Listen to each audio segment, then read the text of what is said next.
నమస్తే. ఇన్నాళ్ళు నన్ను సపోర్ట్ చేస్తూ, ఎంకరేజ్ చేస్తూ మీ ప్రేమని నాకు అందిస్తున్న ప్రతి ఒక్కరికి కృతజ్ఞతలు. అలాగే ఈ వీడియో కూడా ఖచ్చితంగా మీకు ఉపయోగపడుతుంది. లైక్, షేర్ అండ్ సబ్స్క్రైబ్ చేసి మీ సపోర్ట్‌ని నాకు అందించండి. అలాగే ఈ వీడియో పట్ల మీకున్న అభిప్రాయాన్ని కామెంట్ సెక్షన్‌లో కామెంట్ చేసి తెలియజేయండి. ఇప్పుడు వీడియోని చూద్దాం.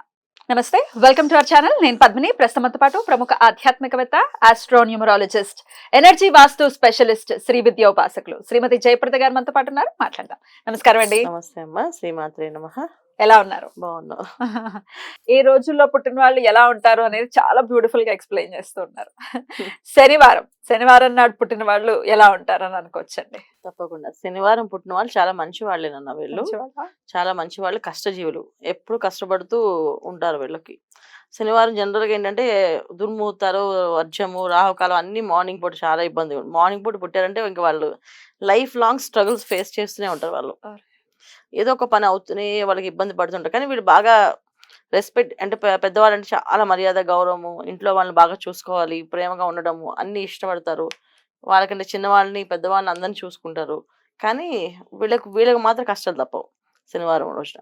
అందుకే జనరల్గా శనివారం పుట్టకూడదు అనే ఒక నినాదం ఉంది. శనివారం మార్నింగ్ పూట కాకుండా సాయంత్రం పుట్టిన వాళ్ళు చాలా బాగుంటుంది. శనివారం ఎవరైతే సాయంత్రం కానీ రాత్రి కానీ పుడతారో వాళ్ళకి మంచి యోగం. సో మంచి భూములు, ఇల్లు, స్థలాలు బ్రహ్మాండంగా సంపాదించే వాళ్ళు, చండశాసనులు వాళ్ళే. చాలా స్ట్రాంగ్, అంటే ఒక నిర్ణయం, ఒక డిసిప్లైన్ గా వెళ్తారు అన్నమాట. ఒక పని ఇలా అవ్వాలంటే అది అలాగే అవ్వాలి, ఇలా రాసి పెట్టాలంటే అలాగే జరగాలి అనేది బాగా ఎక్కువ ఇంపార్టెన్స్ ఇస్తారు వీళ్ళు. అంటే శనివారం పుట్టిన వాళ్ళకి అది ఎక్కువ ప్రయారిటీస్. ఏంటంటే వీళ్ళు ఏ పనైనా అవ్వకపోతే ఎందుకు అవ్వలేదు అని రీజన్ కావాలి వాళ్ళకి. జనరల్ ఏంటంటే రాబోతే సరే వదిలేయండి అని చెప్తారు. వీళ్ళలా కాదు, ఎందుకు అవ్వలేదు దాని రీజన్ కావాలి నాకు అని ఎదుటి వాళ్ళని కూర్చోబెట్టి క్లాసులు పీకడం కూడా ఈ శనివారం పుట్టిన వాళ్ళే. ఒక చెప్పాలంటే చాలా స్ట్రిక్ట్ మాస్టర్స్ అనమాట. మన స్కూల్లో చిన్నప్పుడు తెలుగు రాకపోతే మాస్టర్ వచ్చే వరకు ఆ దుద్దు అని చెప్పి దుద్దిపించేవాళ్ళు కదా. అలాగా వీళ్ళు ఏ విషయాలు రాకపోతే నేర్పిస్తూ చేపిస్తుంటారు ఎక్కువ. శనివారం అమ్మాయిలైనా అబ్బాయిలకైనా ఇదే లక్షణాలు ఎక్కువ. అమ్మాయిలకైతే చాలా కోపం ఎక్కువగా ఉంటుంది. అవునా? బాగా కోపం ఉంటుంది. సో అంటే బయట వాళ్ళకి ఏం కనిపిస్తుంది కోపం, బయట మహాలక్ష్మిలా కనిపిస్తారు. అది ఓన్లీ పేరెంట్స్ కి అన్నమాట ఆ కోపం. తర్వాత హస్బెండ్ కి, ఇంట్లో వాళ్ళకి కాదు, ఓన్లీ హస్బెండ్ కి, పేరెంట్స్ కి. మళ్ళీ చెల్లెళ్ళు, తమ్ముళ్ళు వాళ్ళకు ఏమి ఉండదు, వాళ్ళతో ఏమో డిస్కస్ చేయరు. ఎవరికి ఏదో ప్రతాపం అని ఏం చూపించాలంటే వాళ్ళ హస్బెండ్ తో గట్టి మాట్లాడతారు. ఎందుకు చేయలేదు మీరు అని చెప్పేసి, నాకు అన్ని పాయింట్ కావాలని చెప్పేసి. అదే పేరెంట్స్ కి పెళ్లి చేసేటప్పుడు అన్ని లక్షణాలు, ఇన్ని గుణగణాలన్నీ రాసిస్తారు. ఈ లిస్ట్ లో ఉన్న అబ్బాయి అయితేనే పెళ్లి చేసుకుంటారని చెప్పేసి. సో అందుకని పేరెంట్స్ కి ఇబ్బంది తప్ప మిగతా అన్ని ఓకే. శనివారం రోజు పుట్టిన వాళ్ళు. ఆరోగ్యం ఎలా ఉంటుందండి వీళ్ళకి? ఆరోగ్యం చాలా బాగుంటుంది. చాలా డిసిప్లిన్ మనుషులు కదా, చెప్పాను కదా. ప్రతిదీ ఏదైనా ఏ పని చేయాలని ఒకసారి ఆలోచించేస్తారు. ఏదైనా ఫుడ్ తినాలో అది ఎందుకు తినాలి, దానివల్ల ఎన్ని క్యాలరీస్, ఎన్ని బర్న్ అవుతాయి అని కూడా చెక్ చేసుకుని తినే లక్షణాలు ఎక్కువగా ఉంటాయి. సో అమ్మాయిలైనా అబ్బాయిలైనా చాలా స్ట్రిక్ట్ గా రూల్స్ ఫాలో చేస్తారు నాన్న ఈ విషయంలో. ఫుడ్ విషయంలో మాత్రం కొంచెం బుద్ధిమంతులు అనుకోవచ్చు వీళ్ళని. చాలా మంది తినరు అసలు. ఏ టైం తింటారో అసలు వాళ్ళకి ఆకలి వేసినప్పుడు తింటామని చెప్పి అంటారు. టైం తినాలి, రూల్ ఏంటి అని చెప్పి రివర్స్ లో మాట్లాడతారు అనమాట. సో ఆకలి వేసినప్పుడు మనం తినాలి, శుభ్రంగా ఆకలి వేయాలి, అప్పుడు తినాలి అని చెప్పి. అదే కరెక్ట్, యాక్చువల్గా అదే కరెక్ట్. కానీ వీళ్ళు ఒక్కోసారి అర్ధరాత్రి తినే వాళ్ళు ఉన్నారు కూడా. మార్నింగ్ ఆకలి నైట్ 12 ఆకలి అప్పుడు తింటారు. అరే ఈ టైంలో తింటాం ఏంటంటే రూల్ ఏంటి, ఆకలి ఎప్పుడైతే అప్పుడు తినాలి కదా అని తింటున్నాం అని చెప్తారు. సో అలాంటి లక్షణాలు కూడా ఈ శనివారం పుట్టిన వాళ్ళకి ఉన్నాయి ఎక్కువగా. సో ఆరోగ్యం అయితే బాగుంటుంది. ఇబ్బంది ఉండదు. ఎట్లాంటి ఫీల్డ్స్ వీళ్ళకి బాగా కలిసి వస్తాయి అనుకోవచ్చు? ఎక్కువ మంది రియల్ ఎస్టేట్ లో, అందుకే కష్టజీవులు, శ్రమజీవులు. అంటే వీళ్ళు ఏదైనా ఉద్యోగం చేయమంటే చేయరు. అక్కడ కూడా డిసిప్లిన్ రూల్స్ మాట్లాడతారు. ఇప్పుడు ఒక అబద్ధం చెప్పు అంటే అబద్ధం చెప్తే తప్పు కదా సార్ అని అడుగుతారు. అడిగితే ఇంకా అప్పుడు ఏమవుతుంది ఆటోమేటిక్ గా. సో ఆయన అసలు ఆయనకి క్యారెక్టర్ లేదు, ఆయన ఉద్యోగం చేయటువంటి అలా చేస్తే నా క్యారెక్టర్ రాసేపోతుంది, నేను చేయను చెప్పే లక్షణాలు చాలా మొండిగా వాదిస్తాను.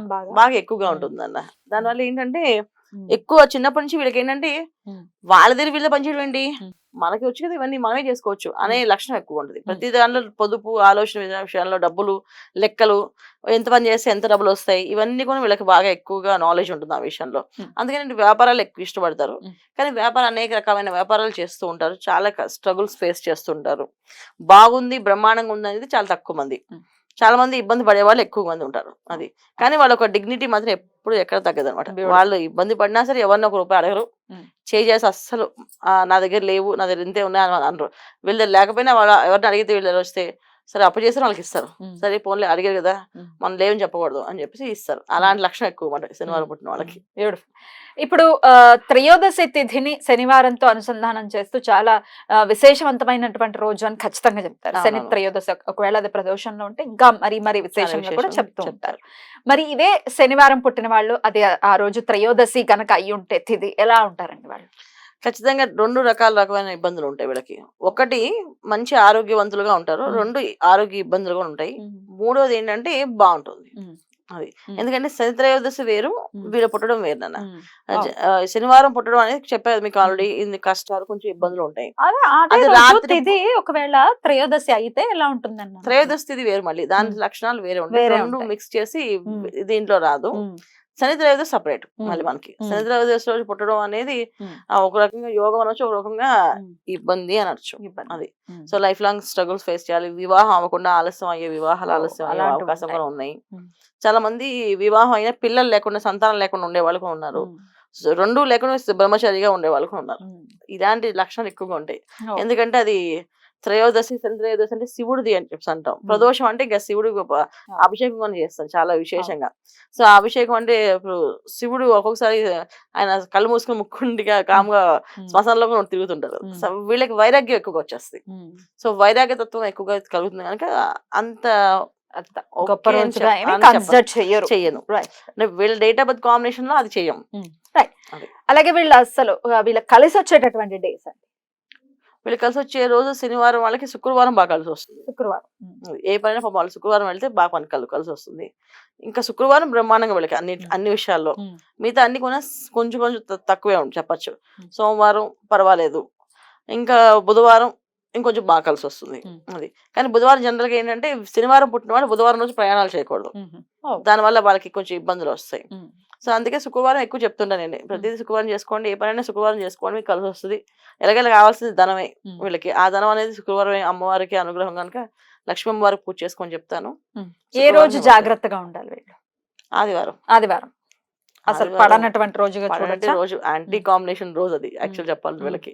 సో ఆదివారం వీళ్ళు నాన్ వెజిటేరియన్ అస్సలు ముట్టుకోకుండా, ఆదివారం ఎవరితో వాదించకుండా, ఆదివారం మౌనవ్రతం పాటిస్తే ఇంకా బాగా కలిసి వస్తుంది వీళ్ళకి.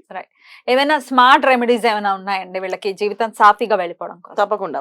వీళ్ళకి ఏంటంటే మెయిన్ పెద్దవాళ్ళు తల్లిదండ్రులు ఇద్దరిని చాలా ప్రేమగా చూసుకుంటారు. కానీ చాలా మంది ఏంటంటే ప్రేమ ఉన్నా సరే బయటికి కనబడకుండా ఉంటారు. వాళ్ళకి తల్లిదండ్రులే గౌరవే, కానీ వాళ్ళు చెప్పినట్టు విన్నట్టుగా ఏమన్నా వాళ్ళు చెప్పినట్టు విన్నట్టు నటించడం అని అలా ఏం చేయరు. మనసులో పెట్టుకుంటారు, మాత్రం బయట మాత్రం చాలా గట్టిగా మాట్లాడతారు. వాళ్ళతో అలా మాట్లాడకుండా ఉండాలి. తల్లిదండ్రులకి ఇద్దరికి పాద నమస్కారం చేస్తూ బయటకు వెళ్తూ ఉండాలి. భార్యని ఖచ్చితంగా బాగా చూసుకుంటారు వీళ్ళు, దాంట్లో డౌట్ లేదు. తల్లిదండ్రులు మాత్రం చాలా జాగ్రత్తగా కాళ్ళు నమస్కారం చేయాలి. వాళ్ళకి వీళ్ళు ఉన్న ప్రేమను ఎక్స్ప్రెస్ చేయాలి. అమ్మో వాడు వినడు చేయడానికి, వీళ్ళకి బాగా ప్రేమ, ఇంకా చాలా ప్రేమిస్తారు తల్లిదండ్రులు అంటే. ఎంతో గౌరవం అంటే వాళ్ళు చెప్పింది చేస్తారు వీళ్ళు, కానీ వాళ్ళ ముందు ఒప్పుకోరు. వాళ్ళ ముందు మాత్రం చేసినట్టుగా కనిపించరు. వాళ్ళకి పాద నమస్కారం చేయడం ఇంపార్టెంట్. తర్వాత ఏంటంటే ఎక్కువ ఎవరితోటి వాదించకూడదు.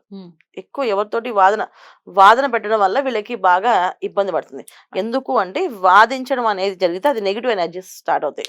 ఎక్కడైతే నెగిటివ్ అనేది ఉంటుందో అక్కడ జ్యేష్ఠ లక్ష్మీదేవి ఉంటుందని, ఏంటి లక్ష్మీదేవి ఉండదు.